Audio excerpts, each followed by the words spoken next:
Hello मेरे प्यारे साथियों, कैसे हैं आप लोग। उम्मीद करते हैं आप लोग अच्छे होंगे और आपकी पढ़ाई भी अच्छी तरह से चल रही होगी।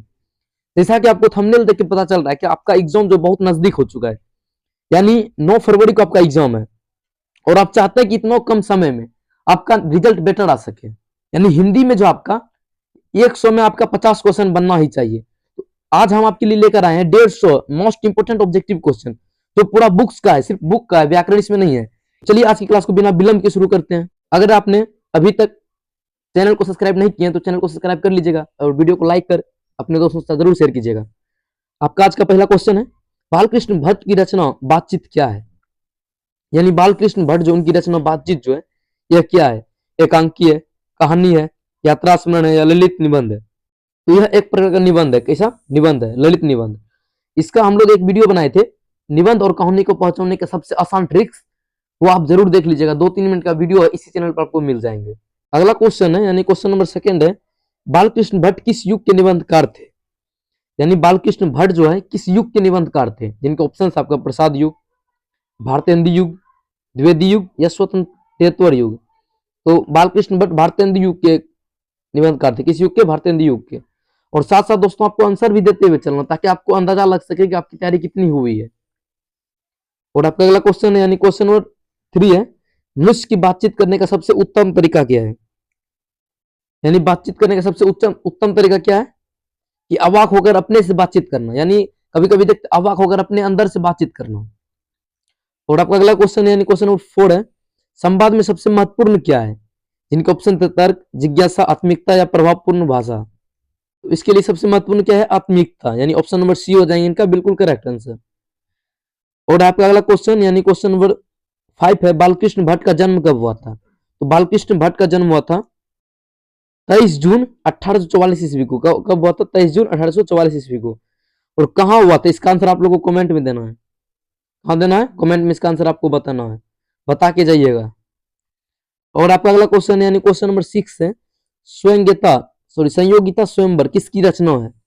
तो संयोगिता स्वयंवर जो है बालकृष्ण भट्ट की रचना है। किसकी रचना? बालकृष्ण भट्ट। यानी ऑप्शन नंबर ए जो है इनका बिल्कुल करेक्ट आंसर हो जाएंगे। और आपका अगला क्वेश्चन है, उसने कहा था कहानी में किस शहर का चित्रण किया गया है। यानी उसने कहा था जो एक कहानी, उसमें किस शहर का चित्रण है। तो उसमें अमृतसर का चित्रण है। कहाँ का? अमृतसर का। और इसका नायक कौन है, इसका आंसर आप लोग को देना है। और आपका अगला क्वेश्चन है, यानी क्वेश्चन नंबर 8 है, लखनऊ सिंह के गांव का नाम क्या था। मगर, मांझे, कटरा या तिलघरिया। तो लखनऊ सिंह के जो था गांव का नाम, तो लखनऊ सिंह के गांव का नाम था मांझे। और इसकी जो प्रेमिका थी, इसकी गांव का नाम क्या था? मगर। और आपका अगला क्वेश्चन, लखनऊ सिंह किस पद पर थे। तो लखनऊ सिंह जमादार पद पर थे। किस पर? एक सैनिक में जमादार पद पर थे। किस पद पर? जमादार पद पर। और आपका अगला क्वेश्चन, क्वेश्चन नंबर 10 है, लखनऊ सिंह की मृत्यु किसकी गोद में हुई थी। लखनऊ सिंह की जो मृत्यु हुई थी वजीरा सिंह की गोद में हुई थी। किसकी गोद में? वजीरा सिंह की गोद में। और लखनऊ सॉरी उसने कहा था कहानी का नायक, सॉरी लिखा किसने है और नायक कौन है। ये सभी इंपोर्टेंट क्वेश्चन आपको ध्यान में रखना है। और आपका अगला क्वेश्चन है, प्लूटन का विदूषक कौन था। यानी प्लूटन का जो विदूषक था कौन था? हजारा सिंह, मुख्तार सिंह, वजीरा सिंह या कुलदीप सिंह। तो प्लूटन का विदूषक कौन था? वजीरा सिंह। अगर आपको वीडियो अच्छा लग रहा हो तो वीडियो को एक लाइक कर दीजिएगा, चैनल को सब्सक्राइब कर अपने दोस्तों के साथ जरूर शेयर कीजिएगा। और आपका अगला क्वेश्चन है, सूबेदार हजारा सिंह के लड़के का नाम क्या था। यानी सूबेदार हजारा सिंह जो थे उनके लड़के का नाम क्या था, जिनके ऑप्शन है बोधा सिंह, मोहन सिंह, कीरत सिंह, जगधारी सिंह। तो बोधा सिंह उसके बेटे का नाम क्या था? क्या था? बोधा सिंह। और आपका अगला क्वेश्चन है, किसने कहा था अभी ना जाने कितने मिलो इस देश की जनता को जाना है। यह कथन किसका है? किसने कहा था अभी ना जाने कितने मिलो इस देश की जनता को जाना है। तो यह थे हमारे देश के प्रथम प्रधानमंत्री श्री जवाहरलाल नेहरू जी के। और आपका अगला क्वेश्चन है, किस अस्पताल में दिनकर जी का निधन हुआ था। यानी किस अस्पताल में जो दिनकर जी का निधन हुआ था। इसका आंसर आप लोग को देना है। कौन देना है? कमेंट में। और इसका जो निधन हुआ था यह हुआ था मद्रास यानी चेन्नई में। और किस अस्पताल में होता है, इसका आंसर आप लोग को देना है। और आपका अगला क्वेश्चन है, जयप्रकाश नारायण को किसका दलाल कहा गया था। यानी जयप्रकाश नारायण जो थे उनको किसका दलाल कहा गया था। तो उनको अमेरिका का दलाल कहा गया था। किसका? अमेरिका का। और आपका अगला क्वेश्चन है, जयप्रकाश नारायण के स्वास्थ्य पर निगरानी रखने का डॉक्टर का नाम क्या था? तो उनके स्वास्थ्य पर निगरानी रखने वाले डॉक्टर का नाम था डॉक्टर रहमान। क्या नाम था? डॉक्टर रहमान। और आपका अगला क्वेश्चन है, क्वेश्चन नंबर 17 है, जयप्रकाश जी को किसका भाषण सुनकर अमेरिका जाने की प्रेरणा मिली थी? जिनका ऑप्शन है स्वामी रामतीर्थ, स्वामी सत्यदेव, स्वामी विवेकानंद, स्वामी सहजानंद। तो स्वामी सत्यदेव जी जो थे, किसके? स्वामी सत्यदेव जी, इनके ही भाषण सुनकर अमेरिका जाने की प्रेरणा मिली थी। और आपका अगला क्वेश्चन है, यानी क्वेश्चन नंबर 15 है, सॉरी 18 है, फ्री प्रेस के मालिक कौन थे? जिनके ऑप्शन है आत्मानंद जी, शिवनाथ गोस्वामी, सदानंद जी, सारकांत गुप्त। तो फ्री प्रेस के जो मालिक थे ये थे आपके सदानंद। कौन थे? सदानंद। और आपका अगला क्वेश्चन है, दिनकर को किस कृति पर भारतीय ज्ञानपीठ पुरस्कार मिला था? यानी दिनकर जी की किस कृति पर जो है इनको भारतीय ज्ञानपीठ का पुरस्कार मिला था? उर्वशी पर। किस पर? उर्वशी, यानी ऑप्शन नंबर बी हो जाएगा इनका बिल्कुल करेक्ट आंसर। और आपका अगला क्वेश्चन है, युद्ध और शांति की समस्या लिखी गई काव्य कृति कौन सा है? युद्ध और शांति की समस्या पर लिखी गई काव्य कृति है कुरुक्षेत्र। कौन सा है? कुरुक्षेत्र, जो महाभारत से संबंधित है। और आपका अगला क्वेश्चन है, अर्धनारीश्वर कल्पित रूप है, यानी अर्धनारीश्वर किसका कल्पित रूप है? जिनके ऑप्शन है शिव और पार्वती का, राम और सीता का, राधा और कृष्ण का, विष्णु और लक्ष्मी का। तो अर्धनारीश्वर शिव और पार्वती का कल्पित रूप है। किसका? शिव और पार्वती का। और है आपका अगला क्वेश्चन, गांधारी थी, यानी गांधारी कौन थी? ये गांधारी महाभारत से संबंधित है, जो दुर्योधन की मां थी। किसकी मां थी? दुर्योधन की मां। और दुर्योधन का मित्र कौन था? इसका आंसर आप लोग दीजिएगा। और आपका अगला क्वेश्चन है, प्रेमचंद्र थे, प्रेमचंद्र क्या थे? जिनके ऑप्शन है गीतकार, कथाकार, फिल्मकार, संगीतकार। तो प्रेमचंद्र गीतकार भी थे, कथाकार भी थे, संगीतकार भी थे, लेकिन अगर मुख्य रूप से पूछा जाए तो प्रेमचंद्र एक कथाकार थे। क्या थे? कथाकार। और आपका अगला क्वेश्चन है 24 है, दिनकर का जन्म कब हुआ था? यानी दिनकर जी का जन्म कब हुआ था? तो इनका जन्म हुआ था 23 सितंबर 1908 ईस्वी को। कब हुआ था? 23 सितंबर 1908 को। अगर आपको वीडियो अच्छा लग रहा हो तो वीडियो को एक लाइक कीजिएगा, चैनल को सब्सक्राइब कर अपने दोस्तों के साथ जरूर शेयर कीजिएगा। और आपका अगला क्वेश्चन, सच्चिदानंद हिरानंद वात्स्ययन अज्ञेय द्वारा लिखी गई कहानी कौन सी है? तो इनके द्वारा लिखी गई कहानी कौन सा है? रोज। उसने कहा था, ये लिखा है चंद्रधर शर्मा गुलेरी ने। और आपका अगला क्वेश्चन है, अज्ञेय मूलतः क्या थे? अज्ञेय जो है मूलतः क्या थे? निबंधकार, उपन्यासकार, कहानीकार, व्यंग्यकार। तो अज्ञेय भी निम्न में से सभी थे, लेकिन अगर मुख्य रूप से बात किया जाए तो मुख्य रूप से यह थे निबंधकार। क्या थे? निबंधकार। अगला क्वेश्चन है, यानी क्वेश्चन नंबर 27 है, अज्ञेय जी ने इंटर कहां से किया था? यानी अज्ञेय जी जो है इंटर की परीक्षा कहां से दिया था? तो यह इंटर किया था मद्रास क्रिश्चियन कॉलेज से। कहां से? मद्रास क्रिश्चियन कॉलेज से। और आपका अगला क्वेश्चन है, अज्ञेय जी की पहली कहानी कब प्रकाशित हुई थी? तो अज्ञेय जी की पहली कहानी 1928 में प्रकाशित हुई थी। कब हुई थी? 1928 ईस्वी में। और आपका अगला क्वेश्चन है, महेश्वर की पत्नी का नाम क्या था? यानी महेश्वर की पत्नी का नाम क्या था?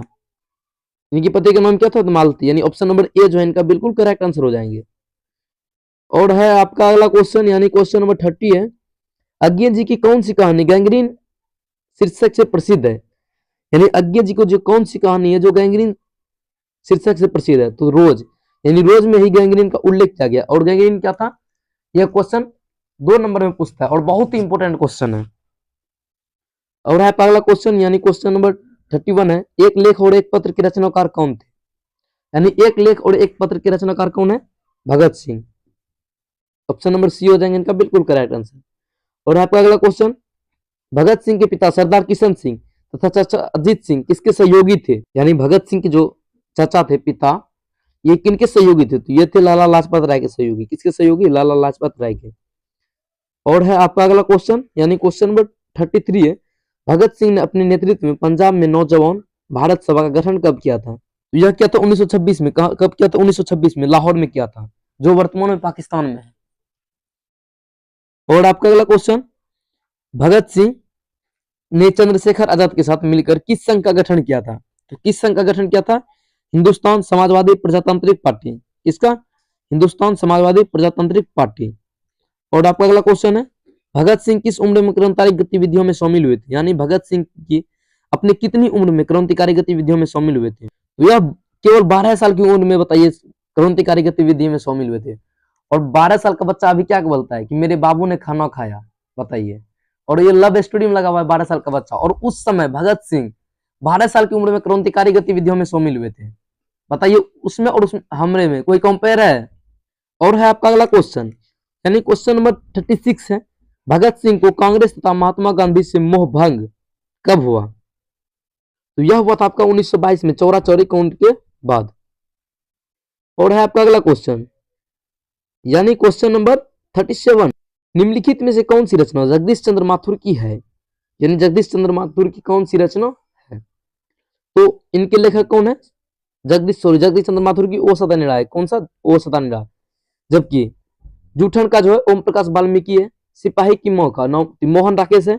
तिरिच के लेखक कौन है? उदय प्रकाश। बताइए ओ सदानिड़ा के ये 4 ऑब्जेक्टिव आपको एक क्वेश्चन में बताए। और है आपका अगला क्वेश्चन, यानी क्वेश्चन नंबर 38 है, ओ सदानिड़ा शीर्षक पाठ किस विद्या के अंतर्गत आता है? कहानी, निबंध, कविता या नाटक? इसका हम लोग एक ट्रिक्स किए हैं, आप लोग जाके जरूर ट्रिक्स को देखिएगा, जिसमें हमने निबंध और कहानी के बारे में पहचानने के लिए बताया है। आपको इसी चैनल पर उसका वीडियो मिल जाएगा। तो यह एक प्रकार का निबंध है। क्या है? निबंध। और है आपका अगला क्वेश्चन, यानी क्वेश्चन नंबर 39 है, जगदीश चंद्र माथुर मूलतः क्या थे? ऑप्शन है निबंधकार, कहानीकार, नाटककार या उपन्यासकार। जगदीश चंद्र माथुर मुख्यतः नाटककार थे, क्या थे? मूलतः नाटककार। और नेक्स्ट क्वेश्चन आपका, ओ सदानिड़ा निबंध बिहार के किस क्षेत्र संस्कृति का वर्णन लिखा गया है? जिनका ऑप्शन सारण, तिरहुत, मिथिला या चंपारण। तो इसमें चंपारण का वर्णन किया गया है। किसका? चंपारण का। और आपका अगला क्वेश्चन है, चंपारण क्षेत्र में बाढ़ का मुख्य कारण क्या था? यानी बाढ़ का मुख्य कारण है जंगलों का कटना। क्या है? जंगलों का कटना। और है आपका अगला क्वेश्चन, यानी क्वेश्चन नंबर 42 है, माथुर जी किस राज्य के शिक्षा सचिव नियुक्त किए गए थे? तो ये थे आपका बिहार का। किसका? बिहार का। यानी ऑप्शन नंबर सी हो जाएंगे इनका बिल्कुल करेक्ट आंसर। अगर आपको वीडियो अच्छा लग रहा हो तो वीडियो को एक लाइक कीजिएगा, चैनल को सब्सक्राइब कीजिएगा और अपने दोस्तों से जरूर शेयर कीजिएगा। नेक्स्ट क्वेश्चन है, सिपाही की एकांकी के लेखक कौन है? तो इनके लेखक जो है हमारे मोहन राकेश है। कौन है? मोहन राकेश। यानी ऑप्शन नंबर बी हो जाएंगे इनका बिल्कुल करेक्ट आंसर। और है आपका अगला क्वेश्चन 44 है, बिस्नी किस एकांकी की पात्रा है? यानी बिस्नी जो है किस एकांकी की पात्रा है? तो यह आपका सिपाही की माँ की। किसकी? सिपाही की माँ की। और आपका अगला क्वेश्चन है, यानी क्वेश्चन नंबर 45 है, मानक की माँ का नाम क्या था? यानी मानक की जो माँ थी उनकी नाम क्या था? तो विष्णी थी उनकी माँ का नाम। क्या था? विष्णी। और आपका अगला क्वेश्चन, मानक किस युद्ध में सिपाही के रूप में लड़ने बर्मा गया था? तो यह गया था आपका द्वितीय विश्व युद्ध में। किस विश्व युद्ध में? द्वितीय विश्व युद्ध में, जिसमें भारत की सेना जो है, तो भारत की सेना जो उस समय इंग्लैंड के फेवर में था और इंग्लैंड की तरफ से लड़ रहा था। और आपका अगला क्वेश्चन है, यानी क्वेश्चन नंबर 47 है, सिपाही की माँ एकांकी किसकी कथा वस्तु प्रस्तुत की गई है? तो इनकी जो है इसमें माँ और बेटे की जो है कथा वस्तु प्रस्तुत की गई है, जिनमें इनकी माँ जो है माँ बिस्नी और उनकी बेटी मुन्नी थी। और आपका अगला क्वेश्चन, मोहन राकेश किस पत्रिका के संपादक रहे थे? तो मोहन राकेश जो है सरिका यानी सारिका पत्रिका के जो संपादक रहे थे। और आपका अगला क्वेश्चन, यानी क्वेश्चन नंबर 49 है, नवंबर सिंह की कौन सी रचना है? यानी नवंबर सिंह को जो इसमें कौन सी रचना है? अर्धनारीश्वर, ओ सदानिड़ा, प्रगीत और समाज या तिरिच। तो प्रगीत और समाज जो है नवंबर सिंह की रचना है। आपका अगला क्वेश्चन है, यानी क्वेश्चन 50 है, नवंबर सिंह के गुरु कौन थे? तो इनके गुरु थे कौन? हजारी प्रसाद द्विवेदी। यानी ऑप्शन नंबर बी जो है इनका बिल्कुल करेक्ट आंसर हो जाएंगे। आपके लिए एक बहुत ही अच्छा शायरी है कि काम ऐसा करो कि पहचान बन जाए। कहते हैं दोस्त, काम ऐसा करो कि एक पहचान बन जाए, हर एक कदम ऐसा चलो कि निशान बन जाए। कहता है काम ऐसा करो कि एक पहचान बन जाए, हर एक कदम ऐसा चलो कि निशान बन जाए। यहाँ जिंदगी तो हर कोई काट लेता है, यहाँ जिंदगी तो हर कोई काट लेता है, लेकिन जिंदगी इस कदर जियो कि मिसाल बन जाए। जिंदगी इस कदर जियो कि मिसाल बन जाए। आपको ये शायरी कैसा लगा आप लोग जरूर बताइएगा। और है आपका अगला क्वेश्चन, यानी क्वेश्चन नंबर 51 है, नवंबर सिंह जो है बीए तथा एमए की शिक्षा कहां से प्राप्त की थी? तो नवंबर सिंह जो है बीए और एमए की शिक्षा प्राप्त किया था कहां से? बीएचयू से। कहां से? बीएचयू यानी बनारस हिंदू विश्वविद्यालय से। और है आपका अगला क्वेश्चन, प्रगीत कैसा काव्य है? जिनके ऑप्शन है गीत काव्य, आत्मपरक काव्य, प्रबंध काव्य, इनमें से कोई नहीं। तो यह एक प्रकार का आत्मपरक काव्य है। कैसा? आत्मपरक काव्य। और आपका अगला क्वेश्चन है, यानी क्वेश्चन नंबर 53 है, दुनिया को हाथ की तरह गर्म और सुंदर होना चाहिए, यह कवि की कविता है का अंश है। यानी यह किस कवि की कविता का अंश है? इनका आंसर आप लोग को देना है। तो यह केदार सिंह की कविता का अंश है। किसका? केदार सिंह का, जिसकी हाथ कविता का अंश है। कौन सा कविता का? हाथ कविता का। और आपको अगला क्वेश्चन है, यानी क्वेश्चन नंबर 54 है, आचार्य रामचंद्र शुक्ल के काव्य सिद्धांत का आदर्श कौन सा काव्य है? जिनके ऑप्शन है गीति काव्य, मुक्तक काव्य, प्रबंध काव्य, इनमें से कोई नहीं। तो ये आपका था प्रबंध काव्य। कौन सा काव्य? प्रबंध काव्य। और आपका अगला क्वेश्चन है, यानी क्वेश्चन नंबर 55 है, जूठन के रचनाकार कौन थे? यानी जूठन जो है उनके रचनाकार कौन थे? तो उनके रचनाकार थे ओम प्रकाश वाल्मीकि। इन्होंने अपनी आत्मकथा जूठन लिखा था। और है आपका अगला क्वेश्चन, ओम प्रकाश वाल्मीकि की रचना निम्न में से कौन सी है? तो ओम प्रकाश वाल्मीकि की रचना है जूठन। कौन सी है? जूठन। और है आपका अगला क्वेश्चन, ओम प्रकाश वाल्मीकि को 1993 में कौन सा पुरस्कार मिला था? जिनके ऑप्शन है डॉक्टर अंबेडकर राष्ट्रीय पुरस्कार, परिवेश सम्मान, जयश्री सम्मान तथा कदम सम्मान। तो इसको डॉक्टर अंबेडकर राष्ट्रीय पुरस्कार मिला था। कौन सा? डॉक्टर अंबेडकर राष्ट्रीय पुरस्कार। और आपका अगला क्वेश्चन है, ओम प्रकाश वाल्मीकि को निम्न में से कौन सा पुरस्कार नहीं मिला था? जिनके ऑप्शन है परिवेश सम्मान, जयश्री सम्मान, परिवेश सम्मान, भारत रत्न। इनको सभी पुरस्कार मिले थे, लेकिन भारत रत्न इसको नहीं मिला था। कौन सा रत्न? भारत रत्न। और है आपका अगला क्वेश्चन, यानी क्वेश्चन नंबर 59 है, ओम प्रकाश वाल्मीकि हिंदी में किस आंदोलन से जुड़े महत्वपूर्ण रचनाकार थे? जिनके ऑप्शन है समाजवादी आंदोलन, दलित आंदोलन, भारतीय राष्ट्र आंदोलन, या इनमें से कोई नहीं। तो ओम प्रकाश वाल्मीकि जी जो है हिंदी में यह दलित साहित्य यानी दलित आंदोलन के महत्वपूर्ण रचनाकार थे, क्योंकि यह एक दलित व्यक्ति थे, इसीलिए। और आपका अगला क्वेश्चन है, यानी क्वेश्चन नंबर 60 है, ओम प्रकाश वाल्मीकि जी का जन्म कहाँ हुआ था? जिनके ऑप्शन है Barla Muzaffarpur UP, sorry Muzaffarnagar UP, Kanpur Uttar Pradesh, Banaras Uttar Pradesh, Allahabad Uttar Pradesh. तो इनका जन्म जो है बारला मुजफ्फरनगर यूपी में हुआ था। कहाँ पे?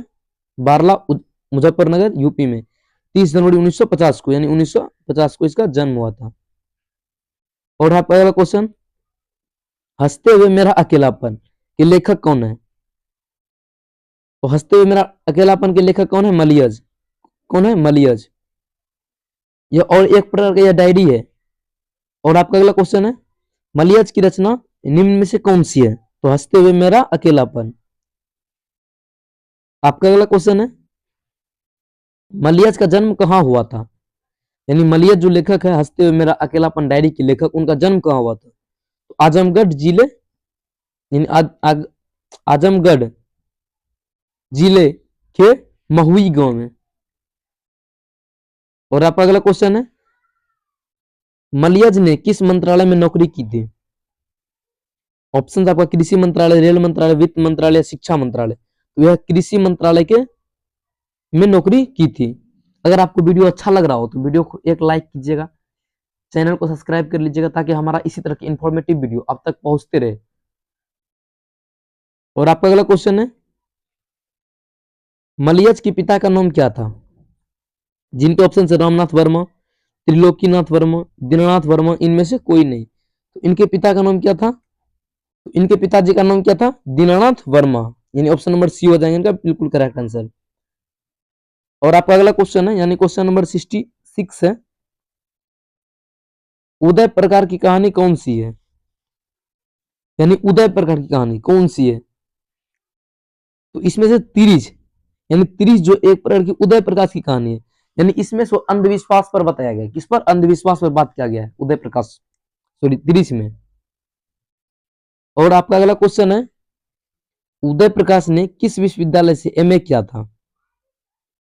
यानी उदय प्रकाश जो है लेखक, किसके लेखक? तिरिज के लेखक, इन्होंने किस विश्वविद्यालय से एमए किया था? यह क्या था? सागर विश्वविद्यालय से। कहां से? सागर विश्वविद्यालय से।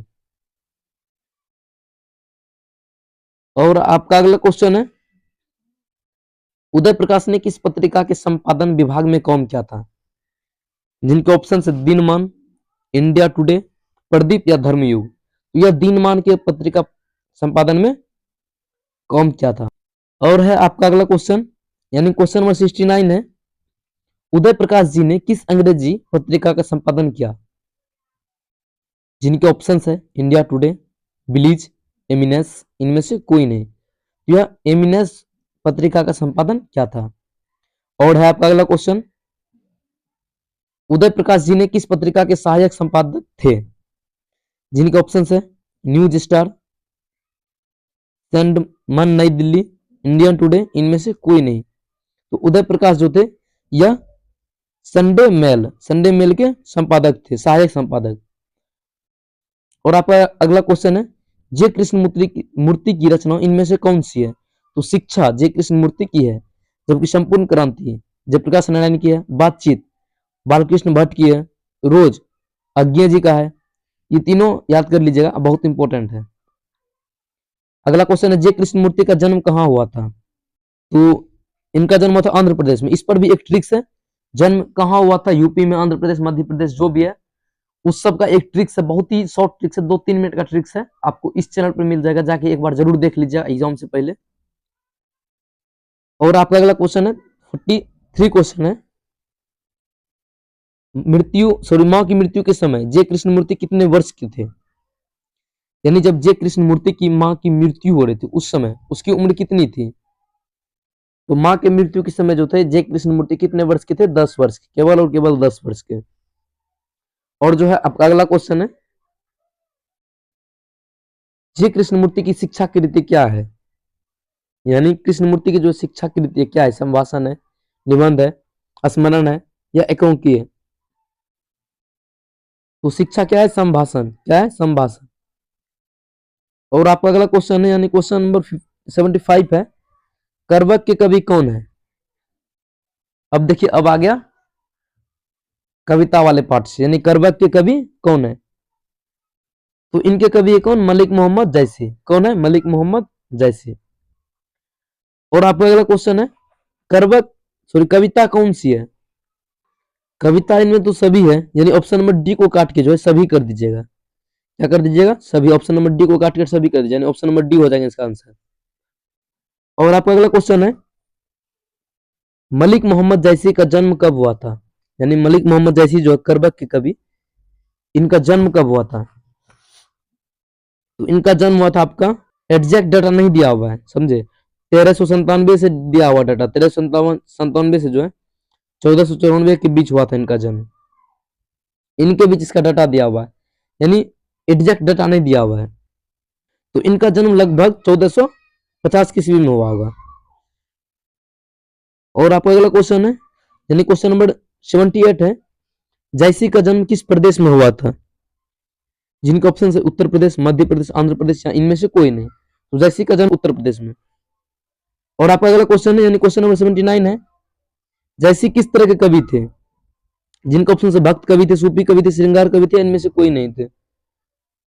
तो जैसी जो एक प्रकार के, तो यह भक्ति कवि थी। कैसी कवि? भक्ति कवि। और आपका अगला क्वेश्चन है, क्वेश्चन नंबर 80 है, सूरदास की कौन सी रचना है? जिनके ऑप्शन से पुत्र वियोग, कड़वक, छप्पा या पद। सूरदास के द्वारा लिखा गया पद है। कौन सा? पद। और आपका अगला क्वेश्चन है, सूरदास किस भक्ति के कवि थे? कृष्ण भक्ति कवि थे। किस भक्ति के? कृष्ण भक्ति के। और आपका अगला क्वेश्चन है, क्वेश्चन नंबर 82 है, सूरदास किस भाषा के प्रसिद्ध कवि थे? जिनके ऑप्शन अवधि, खड़ी बोली, ब्रज भाषा या मैथिली। तो सूरदास जो है यह ब्रज भाषा के कवि थे। किस भाषा के? ब्रज भाषा के। और आपका अगला क्वेश्चन है, यानी क्वेश्चन नंबर 83 है, वात्सल्य ने विश्व में अद्वितीय कवि कौन है?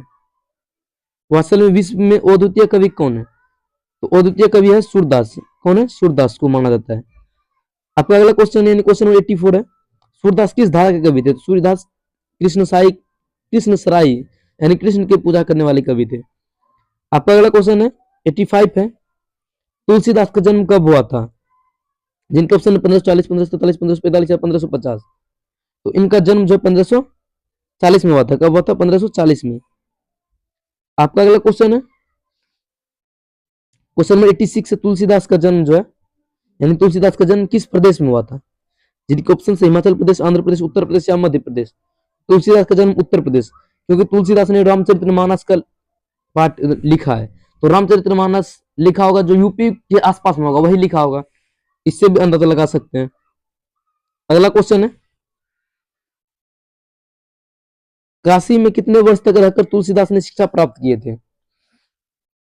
तो काशी में जो कितने वर्ष तक रहकर जो है तुलसीदास ने अपना शिक्षा प्राप्त किया था? तो यह केवल 15 साल में रहकर जो है शिक्षा प्राप्त किया था।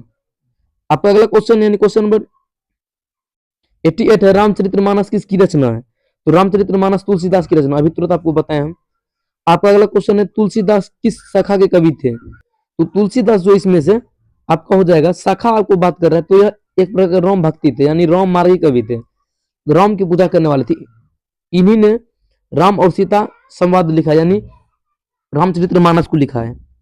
आपका अगला क्वेश्चन है यानी क्वेश्चन नंबर 90 है, छप्पय शीर्षक के रचयिता कौन है? जिनका ऑप्शन है सूरदास, कबीरदास, नवादास या तुलसीदास।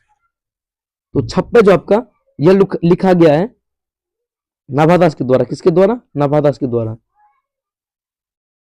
आपका अगला क्वेश्चन यानी क्वेश्चन नंबर 91 है, नवादास की कौन सी रचना है? तो नवादास की छप्पय है।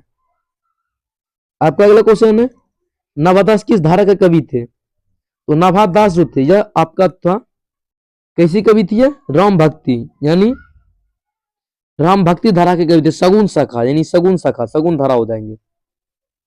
आपका अगला क्वेश्चन है, सॉरी यहां पर सगुन सगुन ये हो जाएगा ऑप्शन नंबर, यानी नवादास जो किसके समकालीन थे? कबीरदास, सूरदास, तुलसीदास या इनमें से कोई नहीं। तो यह थे आपका तुलसीदास के, किसके? तुलसीदास के।